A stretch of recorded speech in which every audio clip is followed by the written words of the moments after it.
పేరు? పద్మ. ఏం చేస్తుంటారమ్మా? పూలేపర్. ఎక్కడమ్మా మీ ఏరియా? గాజువాక. బాగుంటుంది అంటారు. చంద్రబాబు నాయుడు గెలిస్తే ఏమ్మా ఎందుకని? ఆ బాబు ఉన్నప్పుడు బాగుంది ఇదంతా.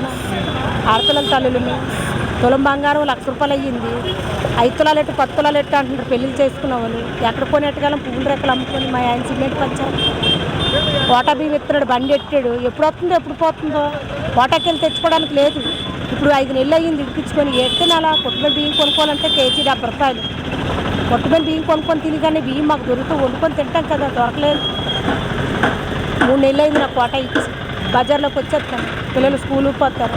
ఎప్పుడు 3 నెలలు కోటా లేదు, ఏమీ లేదు. అదే అయితే కోటాకి వెళ్ళి ఇడిపించి తెచ్చుకుంది అంతే. అది అంటే పథకాలు ఇస్తా ఉంటున్నారు జగన్మోహన్ రెడ్డి. ఏది లేదు. మా పిల్లలు చదువుకున్నప్పుడు ఒక్కట్లేదు. పిల్లలిద్దరికి పెళ్ళిళ్ళు చేశాను నేను. మా పిల్లలు చదువుకున్నాడు ఒక్క పథకం లేదు, మాకు ఒక్క పథకం రాలేదు. మాది రేకులిల్లు. రేకులిల్లు, రేకుల సెట్లో ఓ పథకం లేదు, లోను లేదు. మరి అందరికీ ఇళ్ల స్థలాలు ఇచ్చామన్నారు కదా, మరి మీకు మాకు ఇవ్వలేదు.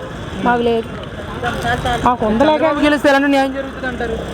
అంటే అప్పుడు పని సౌకగా ఉండేది, తినడానికి అవకాశంగా ఉండేది. ఎవరు వచ్చినా సౌక చేసేది ఏమీ లేదు. అప్పుడు తినడానికి బాగుంది. కూర వండుకోవడానికి వాటికి, కూర వండుకోవడానికి కూడా ఇబ్బందిగా ఉంటుంది. అది ఎలా ఉన్నాయమ్మా రేట్లు ఇప్పుడు? చాలా తెలుసా, అన్నీ పువ్వులు కూడా ఏమీ లేవు.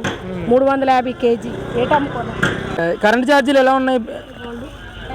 పొద్దున్న తిరగడం, సాయంత్రం వెళ్ళి లైట్ వేసుకుంది, దానికి 500 గతంలో ఎంత వచ్చి 150 రూపాయలు, 130 రూపాయలు, 180 రూపాయలు వచ్చి ఇప్పుడు 500, 600.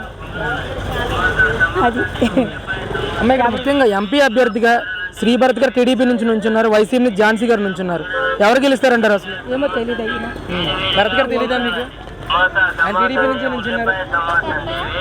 వస్తే ఎవరు వస్తారు చెప్పలేం. అంటే రెండు సమానంగా ఉన్నాయి. జగన్ బాబు, చంద్రబాబు నాయుడు ఇద్దరు సమానంగా ఉన్నాయి.